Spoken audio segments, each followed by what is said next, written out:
Olá, sou Soraya Davi, você está acompanhando a TV Medicina e Saúde. Dados da Agência Nacional de Vigilância Sanitária dão conta de que a endometriose atinge aproximadamente 10% da população feminina brasileira, sendo mais frequente entre mulheres de 25 a 35 anos. Estima-se que até 6 milhões de mulheres sejam acometidas apenas no Brasil. Será que essa doença ainda é desconhecida pela maioria dos médicos? Acompanhe as entrevistas com especialistas em endometriose e endometriose intestinal que participaram recentemente do primeiro Endofloripa e sexto curso de endometriose intestinal.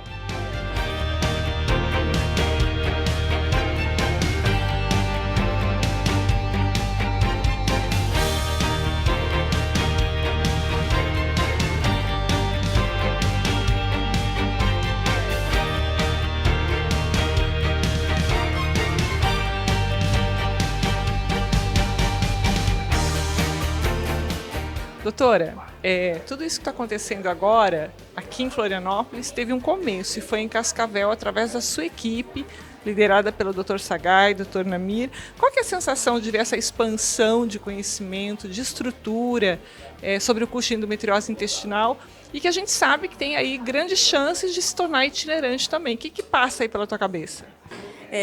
Isso é bem reconfortante, isso também na realidade é a soma de um trabalho. E, no fim das contas, é até de um sonho, porque a nossa missão, na realidade, é expandir, é falar sobre endometriose, é abrir a cabeça dos médicos, da população em geral, sobre endometriose, como tratar melhor. Ontem, o curso multidisciplinar, nós tivemos muitos outros profissionais não médicos, como fisioterapeutas, psicólogos, enfermeiros. Então, a gente vê que todo mundo está se empenhando em tratar melhor a paciente, porque a gente entende que não é só a cirurgia que é o tratamento ideal, não é só tirar o foco de endometriose, mas sim tratar essa paciente de uma forma ampla, de uma forma global, pensando na nutrição também. Então, tudo isso, na realidade, bem no fim das contas, é o início do nosso sonho. E se transformar em uma coisa itinerante, eu acho que é esse o papel de quem estuda tanto. É a gente levar o conhecimento, é a gente expandir, é tornar o nosso filho grande o suficiente para que haja uma melhora em toda a qualidade de tratamento das pacientes portadoras de endometriose. Doutora, e essa parceria com a equipe de Florianópolis, né, de Lages e de Blumenau, que acabou culminando aqui no evento em Florianópolis, né? Queria que você falasse um pouquinho a respeito dessa parceria e sobre o programa, que você também participou ativamente de todo esse processo.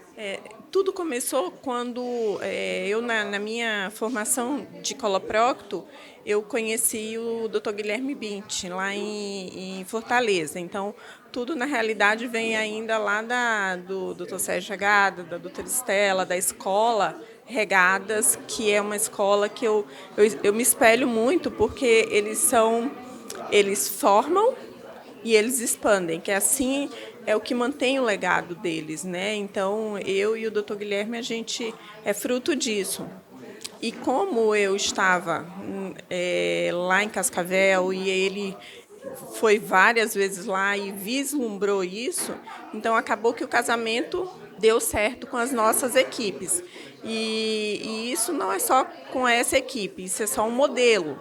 Então, nós estamos procurando parceria em todos os lugares mesmo para expandir, para levar esse conhecimento. E aí, paralelo a isso, tem a equipe da ginecologia da gente e a equipe deles com todo o serviço, com robótica, com toda a parte multidisciplinar que é envolvida também na equipe deles, que realmente me chamou bastante a atenção.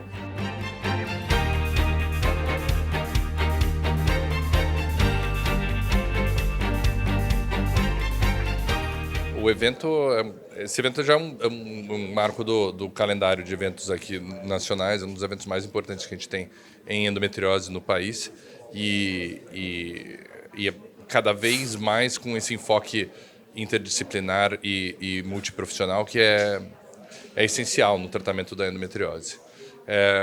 Meus temas aqui no Congresso são dois, né? O diagnóstico diferencial da dor pélvica crônica, que é um ponto extremamente importante, porque 10 a 15% das mulheres em idade fértil têm endometriose. Então, o simples achado de endometriose não quer dizer que aquela é a causa da dor pélvica crônica dessa paciente. Então, a indicação cirúrgica ou a indicação do tratamento precisa seguir um diagnóstico clínico muito baseado numa história clínica, numa anamnese, uma avaliação clínica específica. Então, esse foi o foco principal dessa primeira aula, esse tom mais incisivo que você falou, porque o que a gente vê cada vez mais são, devido à subespecialização na medicina, uma menor capacidade dos médicos em diagnosticarem afecções fora da especialidade do sistema que aquela especialidade deles estuda, né? Então, o foco principal dessa primeira apresentação foi isso. E a preservação dos nervos na endometriose, que é o segundo tema, é essencial, porque hoje o que a gente viu foi, com a melhora dos métodos de imagem, a melhora do diagnóstico por imagem, a melhora da tecnologia que a gente tem à nossa disposição para o tratamento cirúrgico, houve um aumento muito grande da radicalidade e uma melhora do controle sintomático com esse aumento da radicalidade. Porém, o aumento da radicalidade também aumenta o risco de dano nervoso. Então, você tem grupos que chegam a reportar para a doença retrocervical até 40% de retenção urinária por dano da inervação da bexiga no tratamento cirúrgico da endometriose. Então, o foco dessa segunda aula é realmente mostrar uma técnica que nós desenvolvemos para popularizar a neuropreservação no tratamento cirúrgico da endometriose. Então, nós tínhamos uma técnica que se aplica a todos os casos, mas que é muito complexa do ponto de vista cirúrgico. Mas, para a imensa maioria dos casos, nós desenvolvemos uma técnica simplificada que já é o suficiente, onde, usando os nervos hipogástricos, nós temos um ponto de referência que é um limite da dissecção. Então, essa é a estratégia. Esse é um estudo que nós fizemos com a Universidade de Bolonha, de Cambridge, a Universidade de Toronto, a Escola Paulista de Medicina. Nós começamos avaliando a variabilidade anatômica do nervo hipogástrico e vimos que ela é uma variabilidade não muito grande, portanto, é um nervo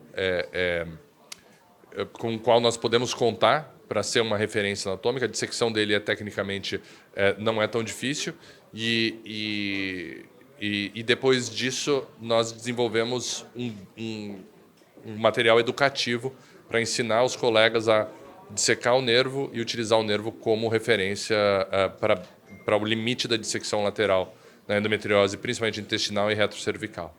Muito bom.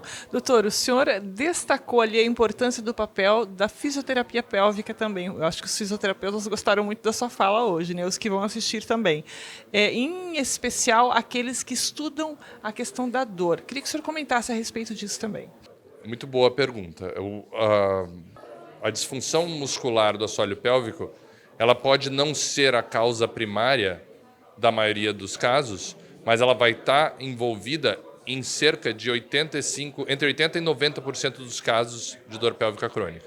Então, ela pode não ter sido a causa inicial da dor, mas muitas vezes, por uma reação antálgica, que nós chamamos de antálgica, quando a gente sente dor, a gente se encolhe, né?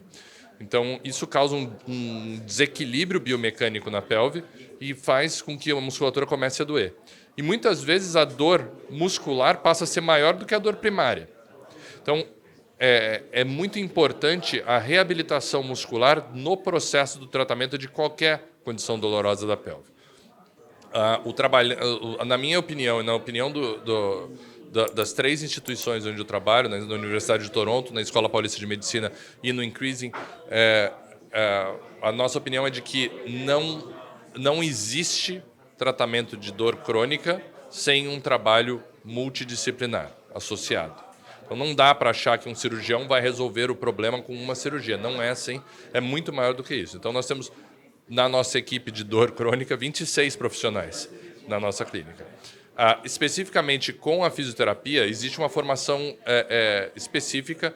A formação de fisioterapia pélvica é uma formação que leva 1 ano em dedicação integral, de pós-faculdade, então 1 ano de especialização em geral, e a especialização em dor, 1 ano adicional. Então, o tratamento da fisioterapia, a fisioterapia pélvica, em geral, é uma fisioterapia mais voltada para incontinência, para disfunção evacuatória, para parto, para gestação.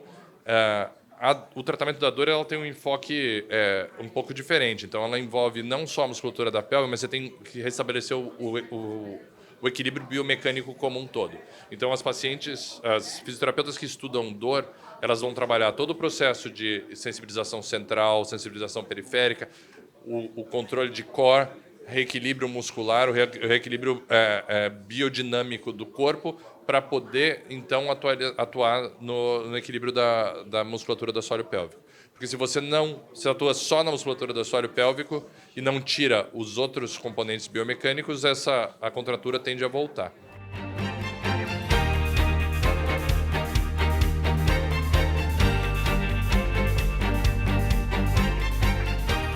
Com relação à nossa expectativa, é realmente de nos reunirmos novamente, compartilhando o que existe de mais moderno, de melhor no tratamento da endometriose para as nossas pacientes. Endometriose que é uma doença que afeta 1 a cada 10 mulheres no mundo e que acomete vários órgãos da pelve. Então, essa interação entre ginecologistas, urologistas, coloproctologistas leva à excelência do tratamento dessas pacientes.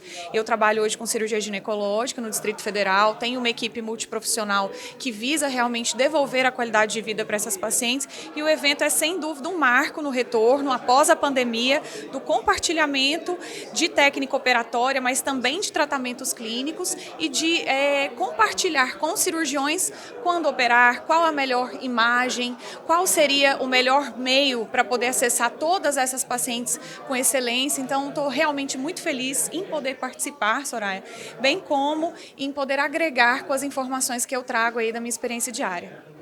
Doutora, falando um pouquinho aí, então, do teu dia a dia em consultório, você acha que ainda essa doença, embora a gente fale que é uma doença nova, né? Você diria que ainda é uma doença desconhecida pela maioria dos ginecologistas? Sem dúvida. Hoje a nossa luta, a batalha, não é só pela conscientização das pacientes, mas também pela conscientização dos ginecologistas. Eu trabalho hoje com residência médica, com ensino de docência, tanto graduação quanto pós-graduação, e o que nós vemos é que nós precisamos que os colegas nos ajudem a fazer o diagnóstico antes desses 7 a 10 anos, que é a média que hoje as mulheres sofrem.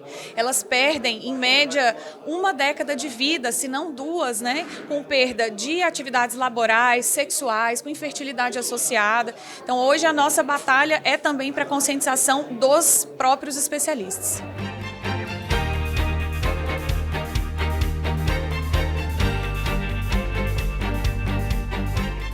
Bom, primeiramente eu fico impressionado com o tamanho do evento, né? Eu que venho acompanhando, acho que desde o primeiro evento realizado em Cascavel, realmente impressiona as dimensões que tomaram, tudo, e o profissionalismo, né, que esse evento tem alcançado. Segundo, eu acho que a endometriose, apesar de não ser um campo que o endoscopista, né, atua, eu acho que para o cirurgião em geral é fundamental ter conhecimento, né, pelo menos saber diagnosticar, saber da doença, saber das patologias, dos sintomas, tudo isso, porque cada vez mais está em evidência e a gente sabe que é uma doença muito prevalente. Então, só queria dar os parabéns, principalmente pela coordenação, pelos palestrantes que estão dando aulas sensacionais aqui. E eu espero que cada vez mais, como está acontecendo, né, o evento possa crescer e tomar dimensões cada vez maiores. Você falou uma coisa importante, como cirurgião, né, você reconhece a importância de saber sobre a doença, de buscar saber sobre a doença. E eu lembrei aqui que até alguns médicos comentaram que a preocupação deles não é apenas conscientizar as mulheres sobre a doença, que ela é nova, que elas não conhecem, tem mulheres que não têm o diagnóstico, mas os próprios médicos que não conhecem a doença. E você tocou num ponto muito importante. Quanto mais médicos souberem sobre endometriose, é mais fácil para fazer o diagnóstico, para encaminhar para o especialista, né? Exatamente. É uma doença que eu digo como cirurgião, né? Mas eu acho que todo médico deveria saber da existência, saber de toda a patologia, porque ela pode dar inúmeros sintomas e acabar caindo com qualquer tipo de especialista, né? Então, o diagnóstico é fundamental e congressos assim, né, que juntam vários especialistas de diversas áreas, tanto ginecologistas quanto radiologistas, cirurgiões, coloproctologistas, que fazem com que essa doença seja amplamente divulgada e mais pessoas possam ter conhecimento e poder auxiliar os pacientes que precisam.